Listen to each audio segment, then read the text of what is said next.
السلام علیکم کلاس آج ہم سبق کریں گے زمیندار بس۔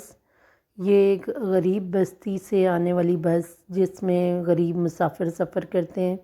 اس کی حالت بھی غریبوں کی طرح پرانی ہی ہوتی ہے اور اس کے مسائل بھی غریبوں ہی کی طرح کے ہوتے ہیں۔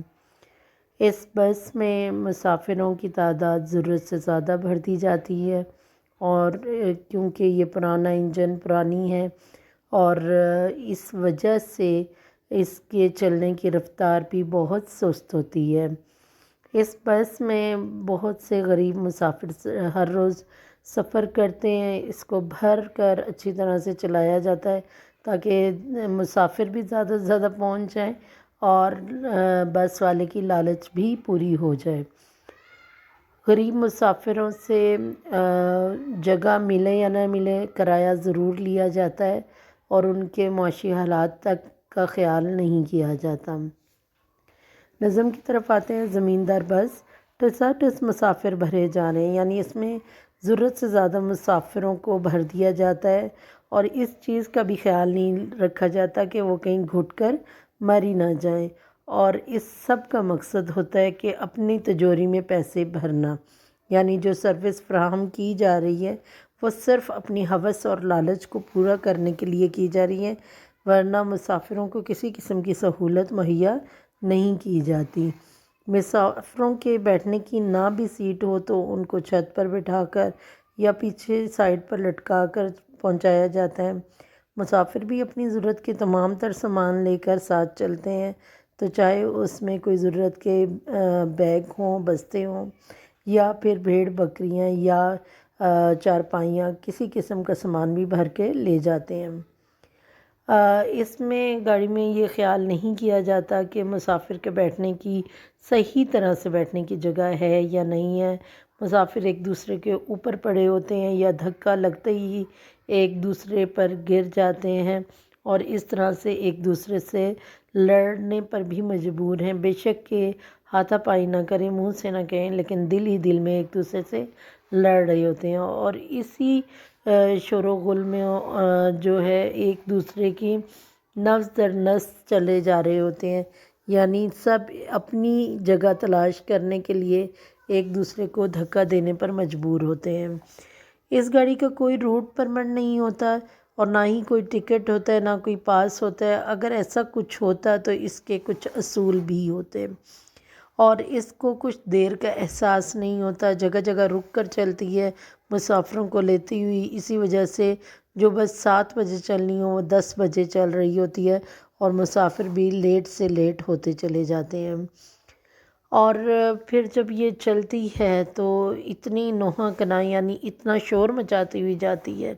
اس کا جو انجن پرانا ہے ہر طرف آواز بکھیرتا ہے، دھواں نکالتا ہے اور ہارن جو اتنا تیز رکھا جاتا ہے کہ ایسے جیسے کوئی کاروان چل رہا ہے، کوئی قافلہ چل رہا ہے اور اس کا شور دوروں تک سنائی دیتا ہے، یا پھر کوئی گھنٹی، بڑی گھنٹی بج رہی ہے جو میلوں تک اپنی آواز سنائی دیتی ہے۔ اس گاڑی کے ڈرائیور کا، اس بس کے ڈرائیور کا بس چلے تو وہ ہوا میں اس کو اڑانا شروع کر دے، اس کو ہوائی جہاز بنا لے۔ اتنی تیز رفتار رکھی جاتی ہے بعض اوقات کہ بیٹھنے والوں کے دل بھی لرز جاتے ہیں۔ اس میں عجب موڑ موڑتے ہیں، جھونک ڈال دیتے ہیں، یعنی اس طرح سے گاڑی چلاتے ہیں کہ کبھی تو گاڑی کسی چھکڑے میں ٹھک جاتی ہے، پھر پولیس کے جوان اس کو آ کر روک لیتے ہیں، پھر نہ بس چلتی ہے اور نہ ہی گاڑی چلانے والے کا اپنا بس چلتا ہے۔ تو ایک دوسرے سے آگے بڑھ جانا، تیز رفتاری دکھانا، یہ ڈرائیوروں کی اپنی مہارت اور اس کی وجہ سے عام عوام یہ سب کچھ برداشت کرتی ہے اور مختلف چوٹیں کھا کے بس سے باہر نکلتی ہے۔ پولیس والے بھی اپنے مطابق اصولوں کی پیروی کرواتے ہیں اور پھر جب پوچھ گچھ کی جاتی ہے تو نہ تو بس کا پرمٹ ہوتا ہے اور کہ اجازت نامہ ہوتا ہے بس چلانے کا، نہ چلانے والے کے پاس اپنا کوئی لائسنس ہوتا ہے، تو پھر ان کو جرمانہ کر دیا جاتا ہے۔ جب بھی کوئی لاری مقابلے پر آ جاتی ہے تو عجیب سی کیفیت ڈرائیور پر طاری ہوتی ہے اور اس میں بیٹھے ہوئے لوگوں کے منہ سے مناجات اور دعائیں نکلتی ہیں، وہ اللہ ہی اللہ کرتے ہیں، اللہ سے سلامتی سے پہنچنے کی دعا کرتے ہیں۔ مائیں بھی اپنے بچوں کو دعا کرنے کا کہتی ہیں، ان کے لیے پریشان ہوتی ہیں کہ ہم خیر خیریت سے پہنچے، ہمارے بچے سلامت رہیں۔ اور اسی طرح سے بس میں موجود تمام افراد ایک عجیب پریشانی کا شکار ہو جاتے ہیں اور اللہ سے صرف فریاد اور دعائیں کرتے ہیں۔ اور پھر آخر میں ایسی جگہ پر بیابان میں بس خراب ہوتی ہے اور انجن جو فیل ہو جاتا ہے، اور پھر بس والوں کو دھکا لگانا پڑتا ہے، گاڑی سے باہر نکلنا پڑتا ہے، اور پھر کسی طرح سے بھی بس چل نہیں رہی ہوتی اور بس وہیں کھڑی رہ جاتی ہے اور مسافر سب پریشان اپنی منزل تک پہنچ نہیں سکتے، اور ڈرائیور اپنے 100 ہیلے وسیلے کرتا ہے، جبکہ بالکل ہی چکڑا بس ہوتی ہے اور اس کی حالت ایسی رہتی ہی نہیں کہ وہ مزید چل سکے یا اس کو مزید ریپیئر کیا جائے اور مرمت کر کے چلایا جائے۔ تو یہ غریب علاقے کے غریب لوگوں کی بس ہے جو کہ جگہ جگہ خراب بھی ہوگی۔ ایسے ہی غریبوں کی زندگی ہے جس میں نہ تو سہولتیں ہیں انہیں، نہ تعلیم کی سہولت ہے ان کے پاس، نہ ہی کھانے پینے کی سہولت ہے، اور نہ ہی رہائش کی سہولت ہے ان کے پاس۔